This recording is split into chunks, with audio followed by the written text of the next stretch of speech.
तो घर में शांति चाहिए, पति पत्नी का झगड़ा हो तो माता जगदम्बा की उपासना। एक बार दोनों एक पति पत्नी का झगड़ा हो गया, सुनाऊं?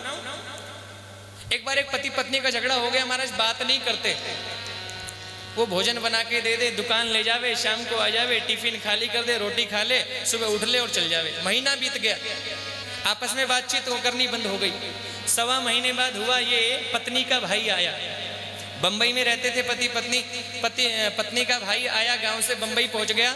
अब बंबई पहुंचा तो बोलने लगा, बोले जिया जी मैं आ गया, जरा मुझे मुंबई दिखाइए, दर्शन कराइए मुंबई, ये बड़े बड़े मॉल हैं, बड़े बड़े फिल्म सिटी, सब मुझे दिखाइए। अब महाराज मॉल में चले गए, बोले आया है साला इतनी दूर से, बोले क्या करे अब जाना ही पड़ेगा, लेकिन सोच रहा है ये तो बोलती नहीं है और इसको लेके जाना पड़ेगा। अब पति पत्नी भी साथ में चल गए और साला भी साथ में चला गया। मॉल में चले गए महाराज, बोले ये भी लेना है, ये भी लेना है, ये भी लेना है, और वो पति महाराज की तो जेब खाली हो गई, एटीएम भी माइनस में जाने वाला हो गया। अब महाराज और गुस्सा हो गया, बोले सवा महीने से तो वैसे गुस्से में भरा बैठा है, बोले एने और बुला लियो। अब महाराज आ रहे हैं रास्ते पे, बोले सोचता जा रहे हैं, बोले इसकी बेइज्जती करूंगा, इसकी बेइज्जती कैसे करूं, बेइज्जती कैसे करूं, बोलती नहीं है, बात नहीं करती है, झगड़ा करती है, और इसके भाई के सामने बेइज्जती कैसे करूं। महाराज रास्ते में थैली वैली पकड़ कर ला रहे हैं, थैला सब मॉल से खरीद के लाए हैं सामान। अब रास्ते में चल रहे हैं, पति पत्नी साथ में चल रहे हैं, साला। अब रास्ते में देखा, बोले बेइज्जती कैसे करूं, कैसे करूं।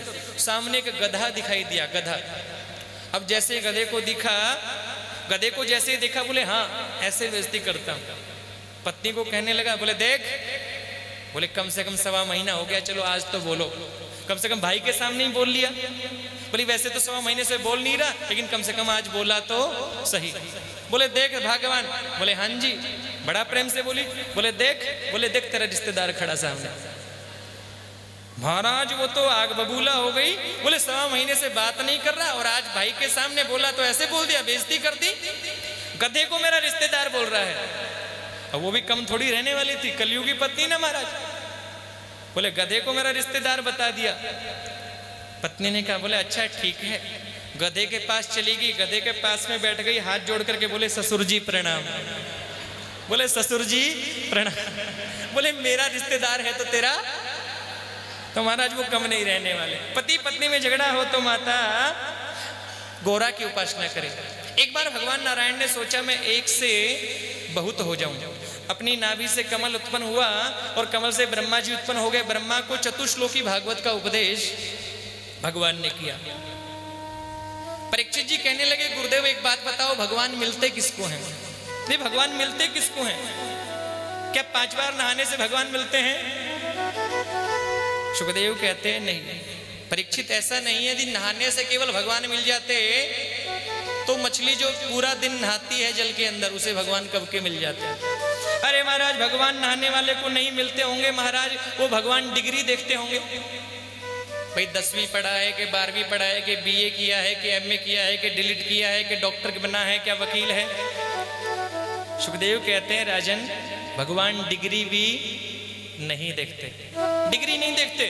अरे महाराज डिग्री नहीं देखते होंगे, कम से कम ऊंचे कुल को देखते होंगे, भाई ऊंचे कुल में जन्म लिया कि नहीं लिया। अरे किस कुल में जन्म लिया है, कौन से खानदान में जन्म लिया। सुखदेव कहते हैं परीक्षित, भगवान ऊंचा कुल और ऊंचा कुल नहीं देखते, ऊंचा खानदान नहीं देखते। अरे जिस विदुर को भगवान मिले, का जाति विदुरस्य, अरे दासी का बेटा था विदुर, दुर्योधन की मेवा त्यागी, साग विदुर घर खाया। उस सबरी के झूठे बेर खा लेते हैं, वो जाति भी नहीं देखते। तो क्या देखते हैं भगवान? भगवान तो जीव के केवल भाव को देखते हैं, क्योंकि कहते हैं भाव का भूखा हूं मैं, भाव ही एक सार है, भाव से मुझको भजे तो भव से बेड़ा पार है।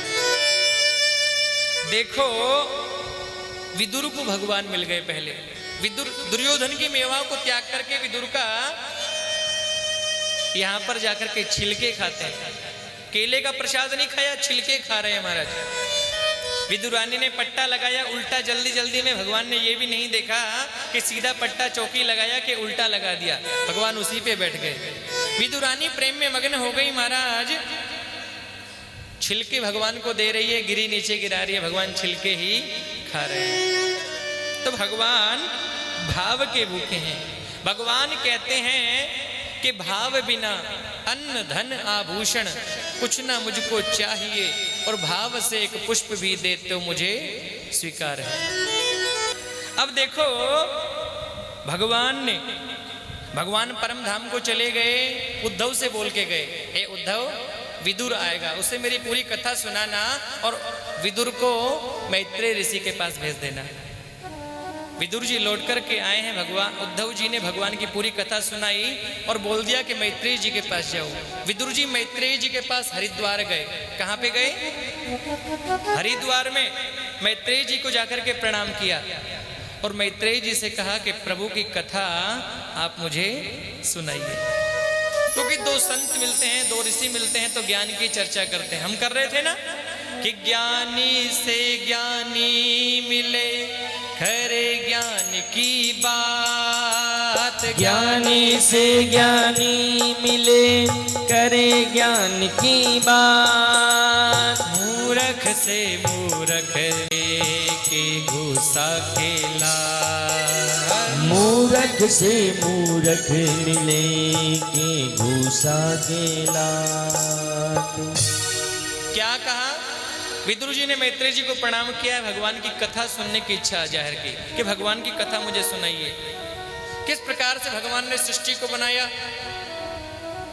भगवान ने सबसे पहले नाभि से कमल उत्पन्न किया, ब्रह्मा जी हुए, ब्रह्मा जी ने पूरी सृष्टि का निर्माण किया, स्वेदज जरायुज अंडज उद्भिज अनेक प्रकार के सृष्टि का निर्माण सुनाया। भगवान ने ऐसे दुनिया को बनाया, ये बनाया, ये बनाया, ऋषि हुए, ये ऋषि हुए, बहुत बड़ी सृष्टि का कर्म सुनाया। सृष्टि का निर्माण कैसे कैसे भगवान ने किया, ये सब कथा सुनकर के विदुर जी महाराज कहने लगे, प्रभु हे मैत्रेय जी एक बात मुझे बताइए, एक बात मुझे बताने की कृपा करे कि भगवान ने दुनिया को बनाया तो दुनिया को क्यों बनाया? भगवान ने दुनिया को क्यों बनाया? अरे इस दुनिया को नहीं बनाते तो भी काम चलता। ये भगवान अकेले थे तो ठीक थे, भगवान ने दुनिया को बनाया क्यों? कि दुनिया बनाने वाले क्या तेरे मन में समाई, तूने काहे को दुनिया बनाई, तूने काहे को दुनिया बनाई। दुनिया बनाने वाले क्या तेरे मन में समाई, तूने काहे को दुनिया बनाई, तूने काहे को दुनिया बनाई। ओ काहे बनाया तूने माटी का पुतला, काहे बनाया तूने माटी का पुतला। मुझे बताइए आप कि भगवान ने इस दुनिया को क्यों, कि दुनिया बनाने वाले क्या तेरे मन में समाई, तूने काहे को दुनिया बनाई।